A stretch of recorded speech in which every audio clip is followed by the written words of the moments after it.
आणि अंतिम निर्णय घेण्यासाठी ज्यावेळेला आम्ही दिल्लीमध्ये गेलो त्याला प्रदेशाध्यक्ष म्हणून मी पण त्यावेळेला होतो. त्यावेळेला अमित भाईंच्याकडून सांगण्यात आलं की शिवसेना आत राहीलच, तुम्हाला जॉईन व्हायचं असेल तेव्हा, आणि मग शिवसेनेला जायचं असेल तर मग शिवसेना बाहेर पडेल.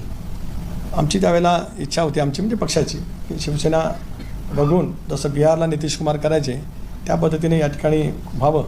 परंतु अमित भाईंच्याकडनं स्पष्टपणाने सांगण्यामध्ये आलं की शिवसेना आमचा जुना पार्टनर आहे, त्याच्यामुळे तुम्ही आत या, त्यांना जर काय जायचं असेल तर ते बाहेर त्या ठिकाणी जातील.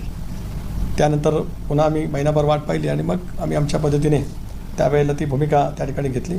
19 सुद्धा प्रकर्षाने मला सांगावंच लागेल की चर्चा दोन्हीकडे चालू होती आणि आमची भाजपाजवळ चर्चा चालू असल्यामुळेच त्यावेळेला या राज्यामध्ये राष्ट्रपती राजवट आली, याचाही उल्लेख मी अनेक वेळेला त्या ठिकाणी निश्चितपणाने केला. शिंदे साहेबांनी एक विशिष्ट भूमिका घेतल्याच्या नंतरसुद्धा पक्षाच्या सर्वच आमदारांनी आज जे काही स्वतःला खूप